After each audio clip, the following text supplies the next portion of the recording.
So this is our next to last class, and it's been quite a journey, and we've had all types of different things. So it's my hope that that during this series of lessons, you've been encouraged and thoughtful about how we can positively impact the world, and that's going to be one of our main focuses tonight, where we talk about how we can do that uh, in the real world is kind of the way that I termed it.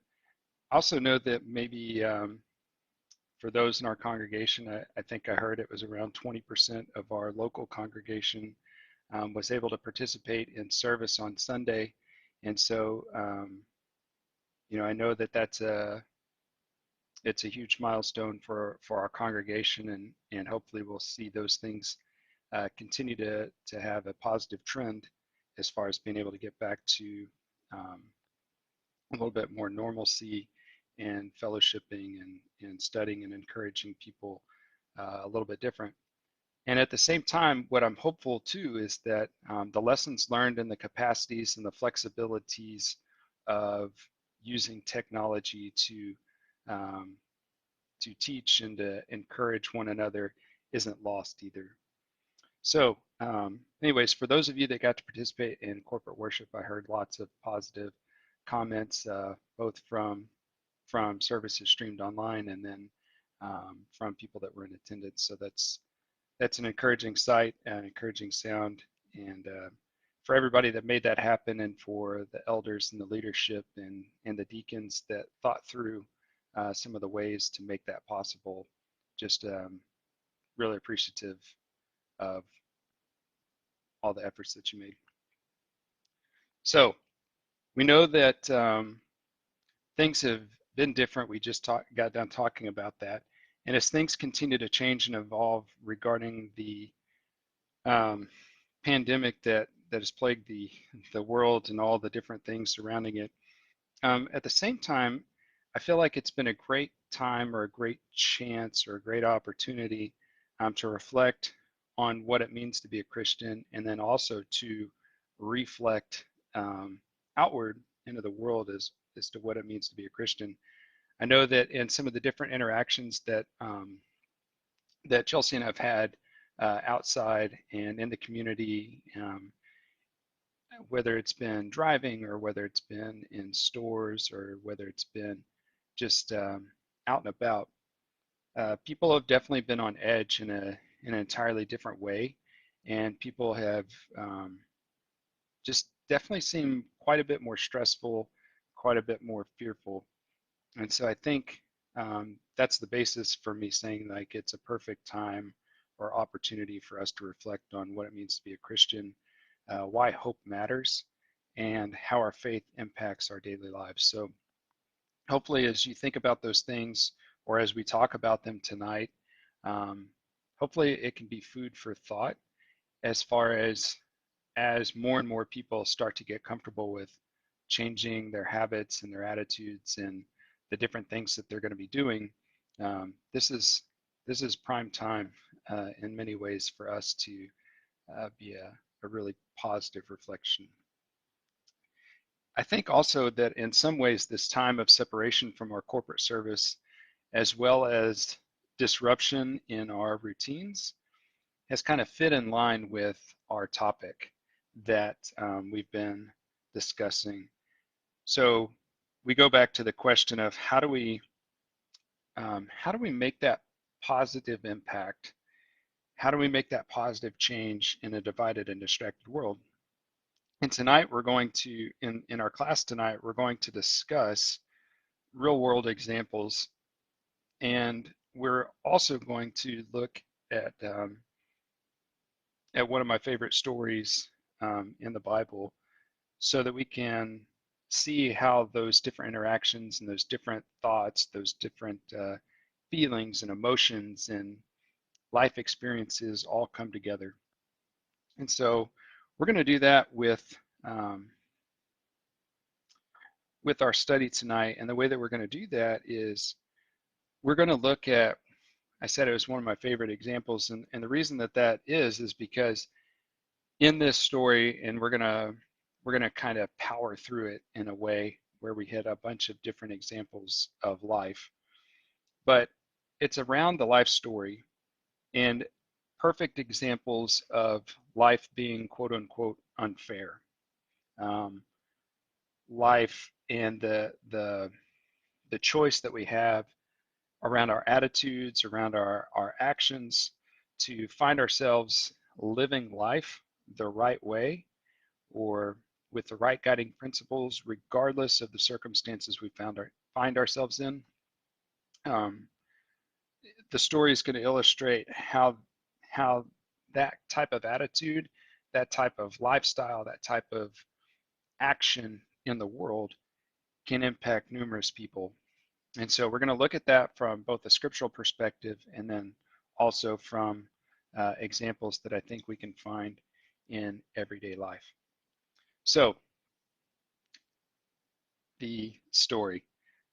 For a lot of people, this isn't going to be anything new. And I think that's why we'll be able to kind of go through it at a quick pace and why I feel comfortable for us covering so much material related to that. So we're going to study and look at the life of Joseph taking place from Genesis chapter 37 all the way through Genesis chapter 50.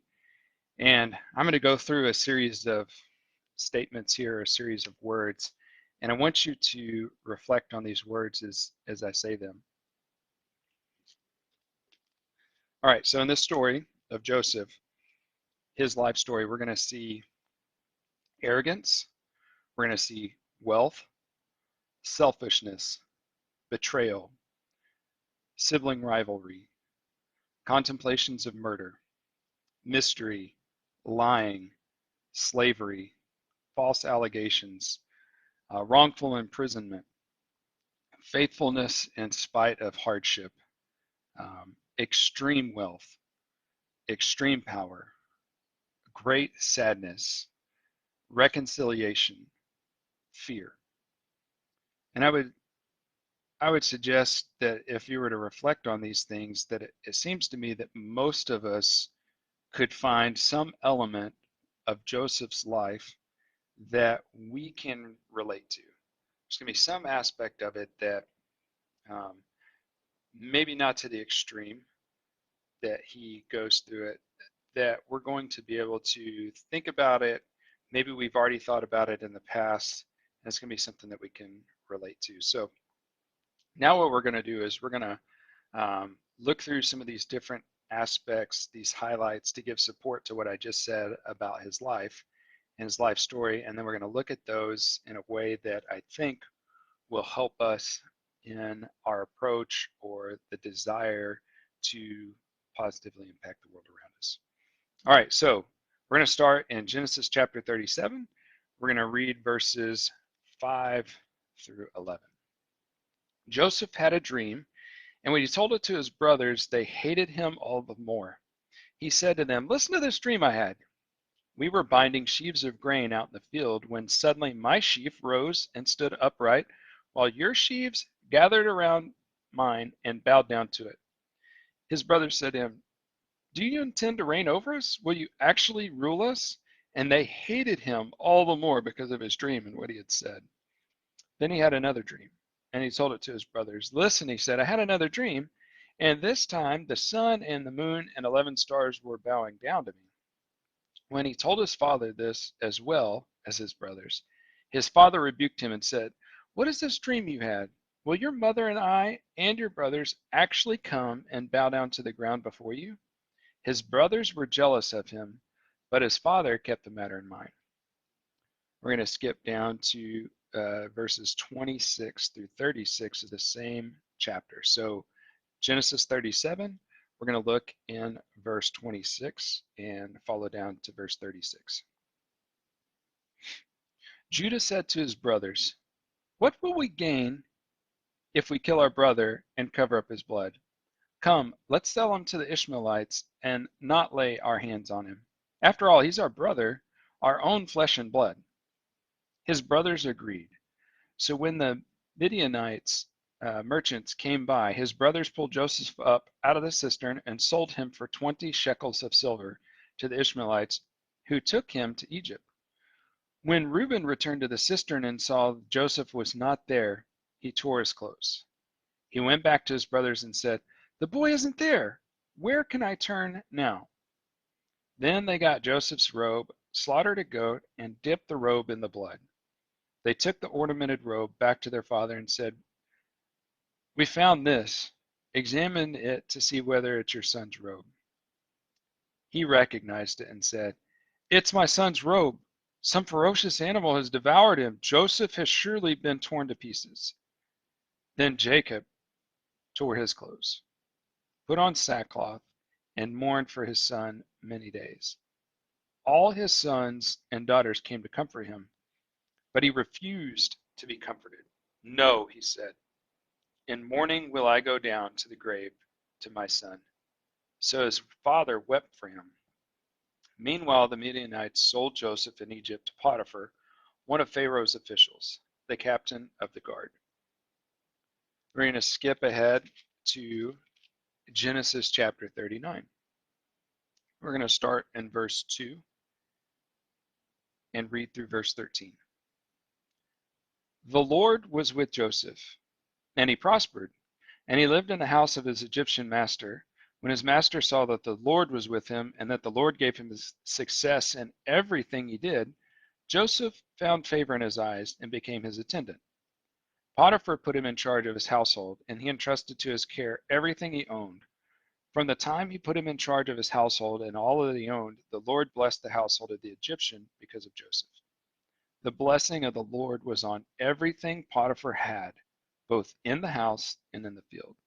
So he left in Joseph's care everything he had.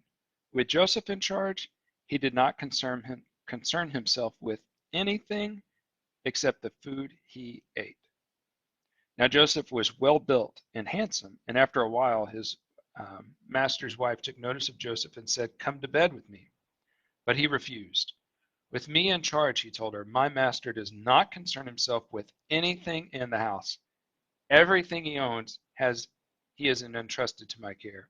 No one is greater in this house than I am.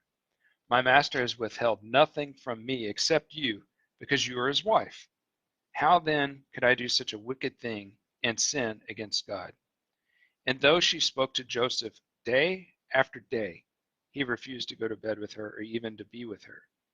One day he went into the house to attend to his duties, and none of the household servants was inside. She caught him by his cloak and said, "Come to bed with me." But he left his cloak in her hand and ran out of the house. When she saw that he had left his cloak in her hand and run out of the house, she called her household servants. "Look," she said to him, "this Hebrew has been brought to us to make sport of us. He came in here to make sleep with me, but I screamed. When he heard me scream for help, he left his cloak beside me and ran out of the house." She kept his cloak beside her. We're actually going to just keep on going through verse 23. Then she told him this story. "That Hebrew slave you brought us came to me to make sport of me, but as soon as I screamed for help, he left his cloak beside me and ran out of the house." When his master heard the story his wife told him, saying, "This is how your slave treated me," he burned with anger. Joseph's master took him, put him in prison, the place where the king's prisoners were confined. But while Joseph was there in prison, the Lord was with him. He showed him kindness and granted him favor in the eyes of the prison warden. So the warden put Joseph in charge of all those held in the prison, and he was made responsible for all that was done there. The warden paid no attention to anything under Joseph's care because the Lord was with Joseph and gave him success in whatever he did. So we're going to continue on with a few more stories around Joseph, but just want to make sure that we're really clear. So these are some of the different life experiences that Joseph has had so far. And again, these go back to the beginning story with his arrogance, having the coat of many colors, which we didn't read about, but the signal of wealth, some selfishness, absolute total betrayal, jealousy, sibling rivalry, just debating about whether to kill their brother, um, being lied about, being enslaved. I mean, all of these things are part of Joseph's story and who he is. And we see the Lord still continue to bless him. And we see people just totally trust everything he does because of who he is as a person.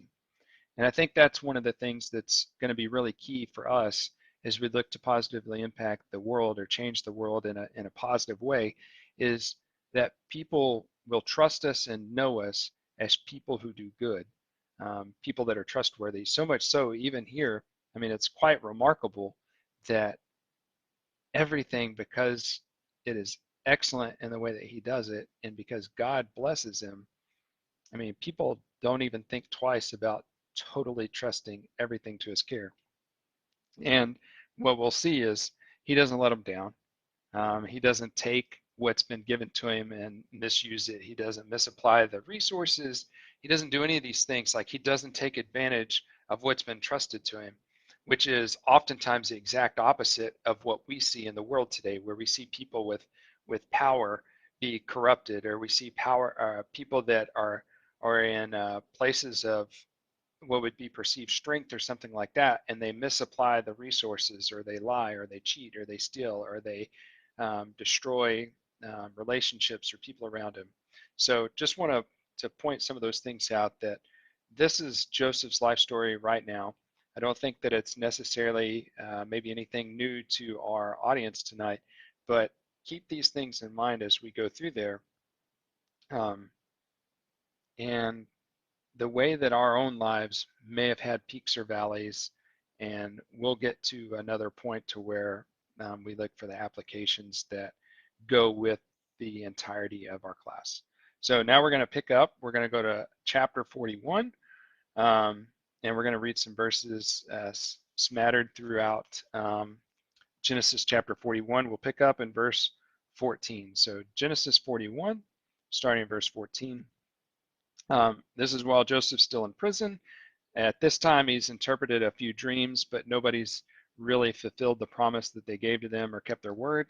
But Pharaoh's very disturbed by some dreams that he's having. Nobody can figure it out. Somebody finally remembers Joseph, and so they send for him. So Pharaoh sent for Joseph, and he was quickly brought from the dungeon. When he had shaved and changed his clothes, he came before Pharaoh. Pharaoh said to Joseph, "I had a dream, and no one can interpret it. But I've heard it said of you that when you hear a dream, you can interpret it." "I cannot do it," Joseph replied to Pharaoh, "but God will give Pharaoh the answer he desires." Then Pharaoh said to Joseph, "In my dream, I was standing out on the bank of the Nile." And so Pharaoh goes on to tell the story to Joseph. Joseph interprets it, and we'll see the result of that in verse 37. The plan seemed good to Pharaoh and to all his officials. So he interpreted the dream, and he talked about what would need to be done. So the plan seemed good to Pharaoh and all of his officials. So Pharaoh asked him, "Can we find anyone like this man, one in whom is the Spirit of God?" Then Pharaoh said to Joseph, "Since God has made all this known to you, there's no one so discerning and wise as you. You shall be in charge of my palace, and all my people are to submit to your orders. Only with respect to the throne will I be greater than you." And we'll read a couple more of those verses. So Pharaoh said to Joseph, "I hereby put you in charge of the whole land of Egypt." Then Pharaoh took his signet ring from his finger, put it on Joseph's finger. He dressed him in robes of fine linen and put a gold chain around his neck. And then they go on to talk about what happens as far as the wealth and the honor and all those things that are bestowed upon Joseph for what he has done. We're going to skip over to verse 56 and verse 57. When the famine had spread over the whole country, Joseph opened the storehouses and sold grain to the Egyptians, for the famine was severe throughout Egypt. And all the countries came to Egypt to buy grain from Joseph, because the famine was severe in all the world. All right, now skipping to 42, chapter 42, we'll read verses 3, 4, and 5. Then 10 of Joseph's brothers went down to buy grain from Egypt. But Jacob did not send Benjamin, Joseph's brother, with the others because he was afraid that harm might come to him. So Israel's sons were among those who went to buy grain, for the famine was also in the land of Canaan. Now skipping down to verse 14 through verse 20. Joseph said to them, "It's just as I told you, you're spies, and this is how you will be tested. As surely as Pharaoh lives, you will not leave this place unless your youngest brother comes here. Send one of your number to get your brother, so the rest of you will be kept in prison so that your words may be tested to see if you are telling the truth. If you are not, then as surely as Pharaoh lives, you are spies." And he put them all in custody for 3 days. Now we're going to skip down. Um, Sorry, nah, not quite yet. So, verse 18, on the third day, Joseph said to them, "Do this and you will live, for I fear God. If you're honest men, let one of your brothers stay here in prison while the rest of you go and take grain back for your starving households. But you must bring your youngest brother to me so that your words may be verified and he may not die." This they proceeded to do. Now we'll skip down to verse 35 through 38. So skipping down to verse 35. As they were emptying their sacks, there in each man's sack was pouches of silver. When they and their father saw the money pouches, they were frightened. Their father Jacob said to them, "You've deprived me of my children. Joseph is no more, and Simeon is no more, and now you want to take Benjamin? Everything is against me." Then Reuben said to his father, "You may put both of my sons to death if I do not bring him back to you, and trust him to my care, and I will bring him back." But Jacob said, "My son will not go down there with you. His brother is dead, and he is the only one left. If harm comes to him on the journey you are taking, you will bring a gray head down to the you will bring my gray head down to the grave in sorrow." All right, and then our last set of verses from chapter 43. We'll read verses 11 through 14. Again, I know it's a lot of verses to read, and a lot of the story we're skipping through, but I think um, it's necessary to illustrate the point. And I think most folks have confidence in the story that we can do this. So, chapter 43, verse 11. Then their father Israel said to them, "If it must be, then do this. Put some of the best products of the land in your bags and take them down to the man as a gift. A little balm and a little honey, some spices and myrrh, some pistachio nuts and almonds. Take double the amount of silver with you, for you must return the silver that was put back into the mouths of your sacks. Perhaps it was a mistake. Take your brother also and go back to the man at once. And may God Almighty grant you mercy before the man so that he will let your brother and Benjamin come back with you. As for me, I am bereaved. If I am bereaved, I am bereaved." So we go through all of these stories. We go through all of these little elements of Joseph's life. And I think that it's safe to say that there are a ton of emotions and thoughts and experiences running through all of these stories. I mean, just different emotions, um, peaks, valleys, just all types of things. And yet, Joseph's um, Joseph was faithful, and he was faithful wherever he found himself, regardless of the situation, regardless of what's going on. So, what I'd like us to do for just a moment is to reflect on ourselves. So, thinking back to your life story, I feel like this is something that's really important, and maybe even this time period was something that allowed you to reflect a little bit about your life if you hadn't done it before. But it was also something that I asked you to consider in one of our earlier classes on whether or not you understood or you understand or you have some concept of your life story and how God has played a role in it.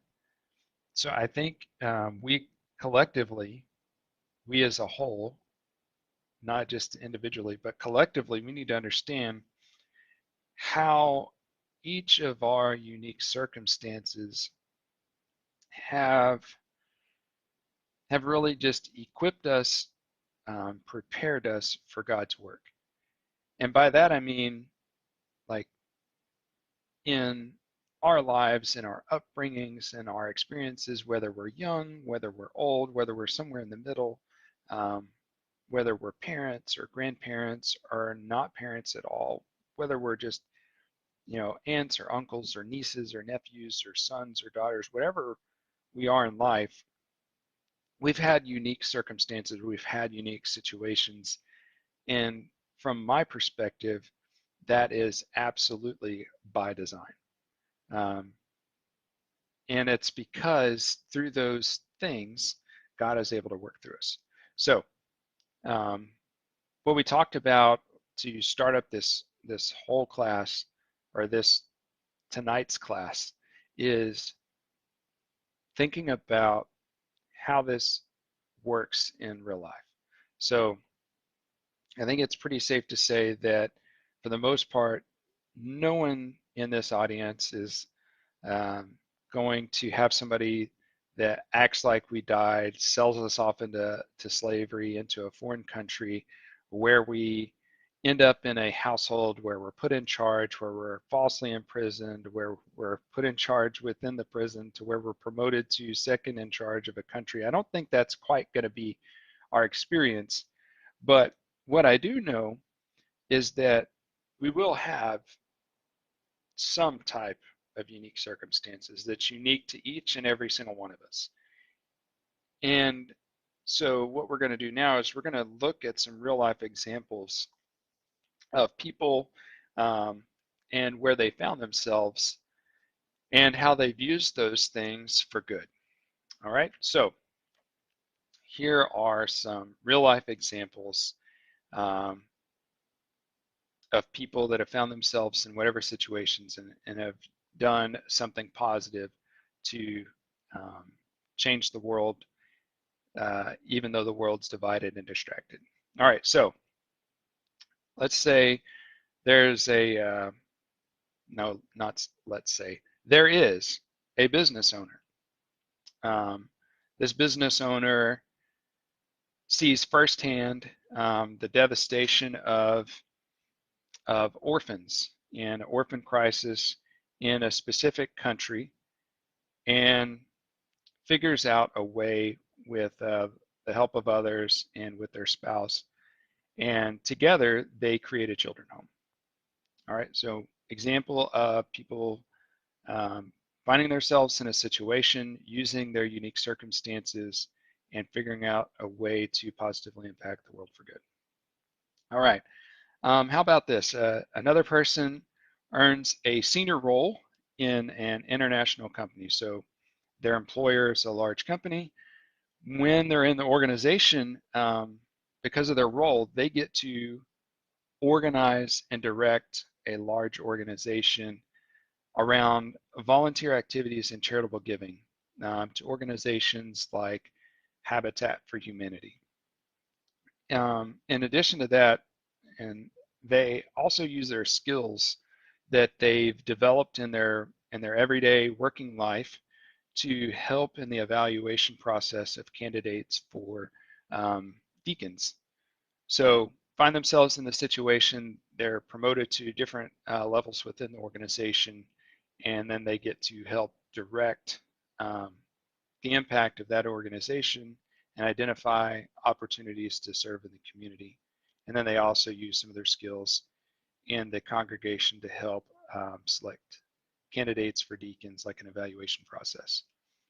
Um, an individual with expert knowledge in trauma and the way that the brain works and things like that supports those trying to break free from human trafficking and modern enslavement.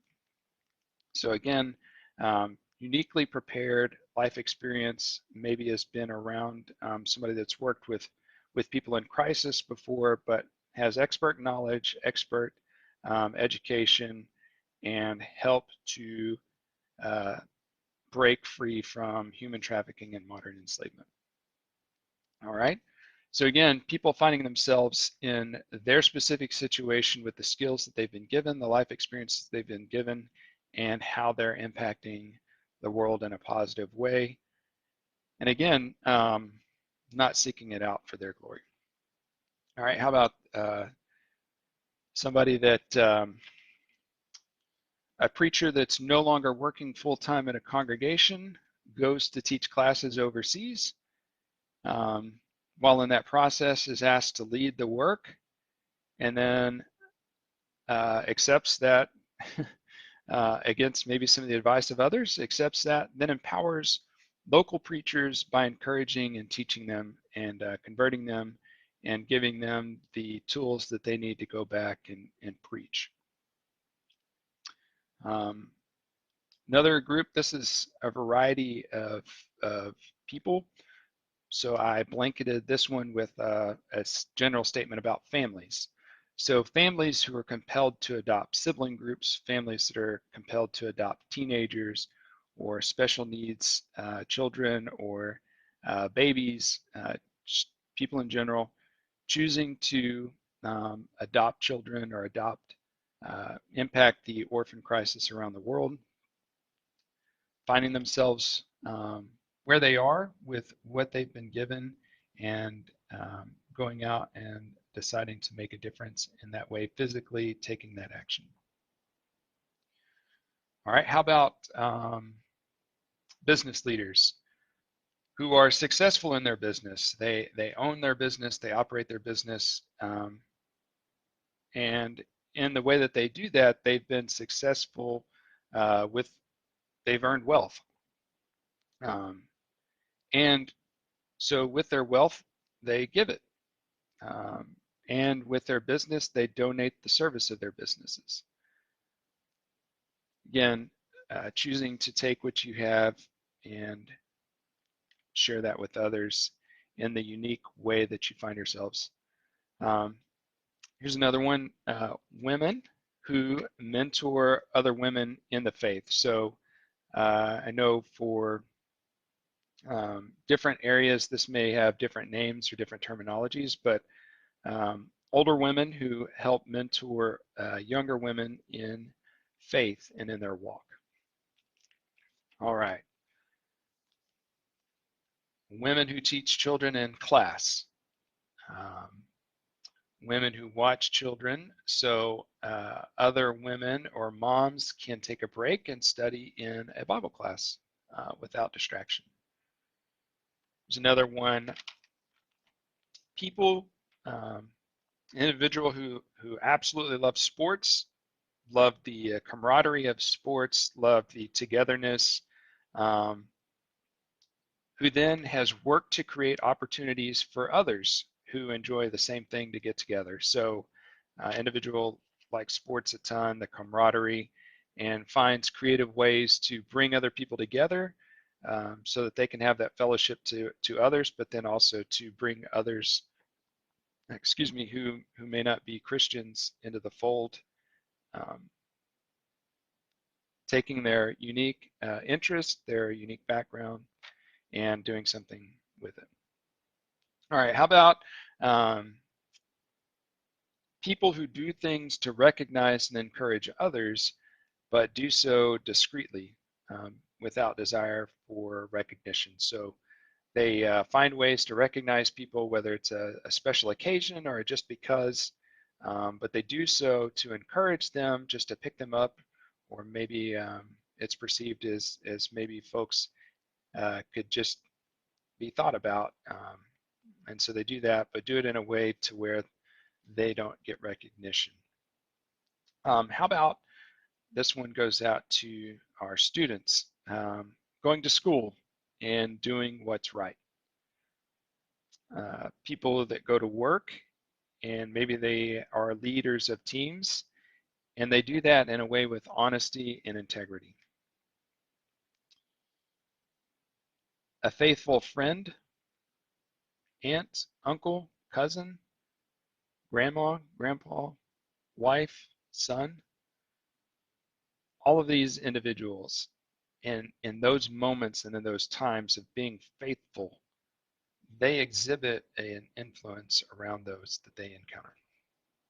All right, so again, doing what you can with what you've been given with your unique circumstances. All right, how about, here's another one. People who go to work or go shopping or go out into the world, and they do so with an attitude or a heart knowing that they are the only reflection of God people will see. Here's another example.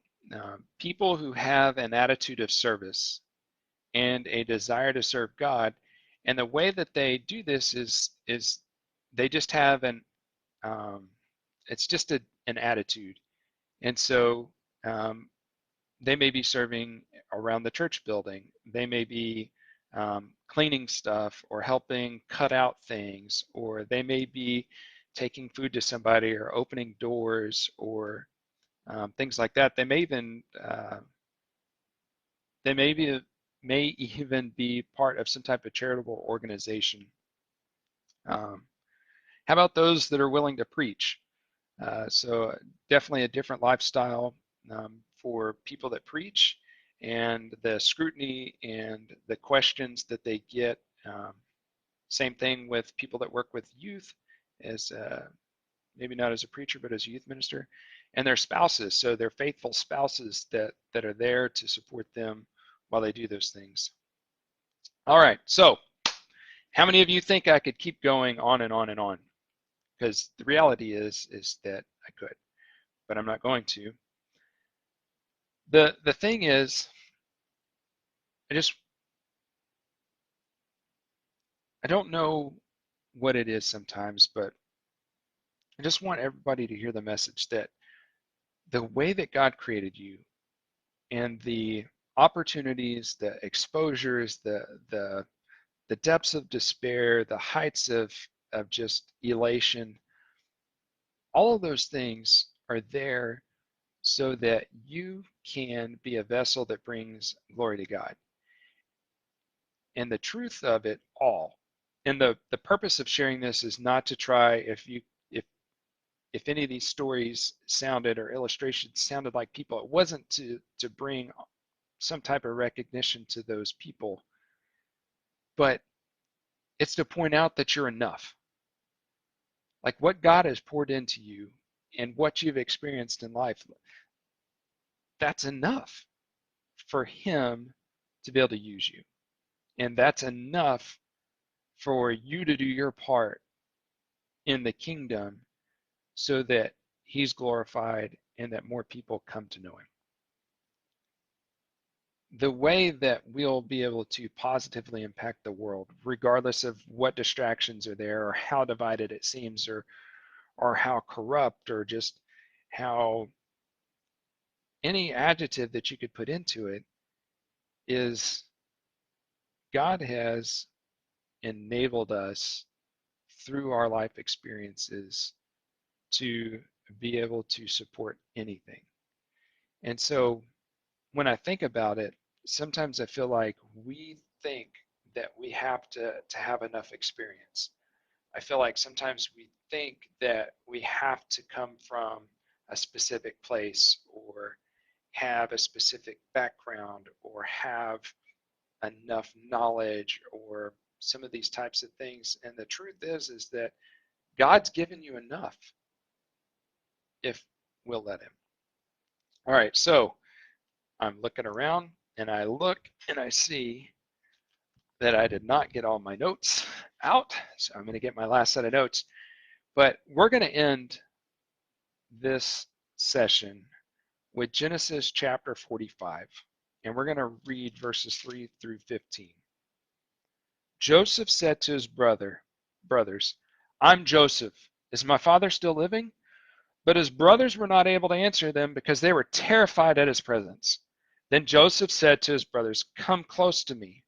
When they had done so, he said, I'm your brother Joseph, the one you sold into Egypt. And now do not be distressed and do not be angry with yourselves for selling me here, because it was to save lives that God sent me ahead of you.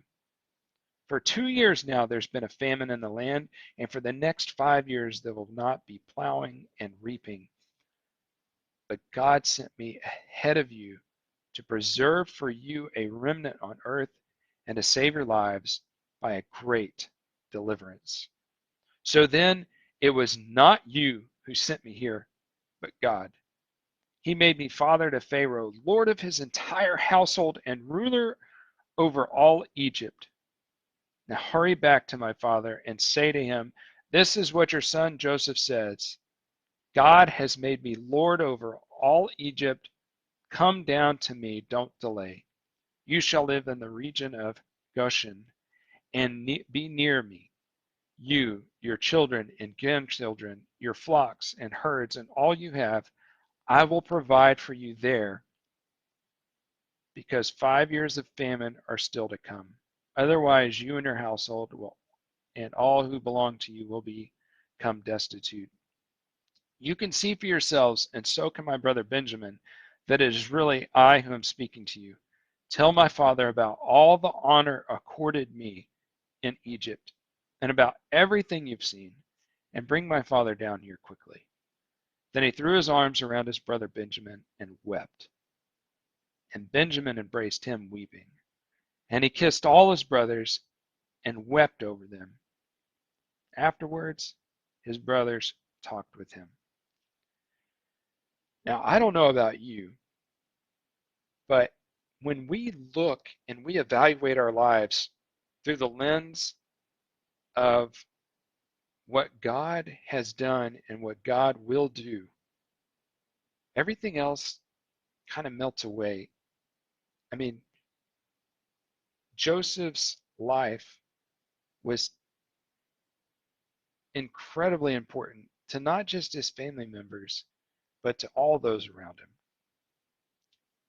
You may not know when it is that, like when you're going through things, you may not know what it is that God is using you for.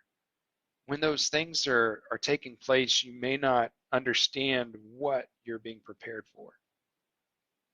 But through the prism of the stories that we see in Scripture, and through the prisms that we can see in the people around us, we can see that God uses the willing and faithful for his glory. And I believe that every last aspect of our class series can really be boiled down to this. If you are willing, you're faithful to him, God will allow us to positively impact the world for his glory. I think that Joseph's story gives us a lot of great insights into life. And if you're like me, I think that you can think about different experiences you've had and question decisions. You can question life experiences and wonder what the purpose was for. But I'm also confident that even in times when it doesn't make sense, that if we remain faithful and we look to serve and honor God, he is going to work through us regardless of where we find ourselves. So that's the encouragement tonight.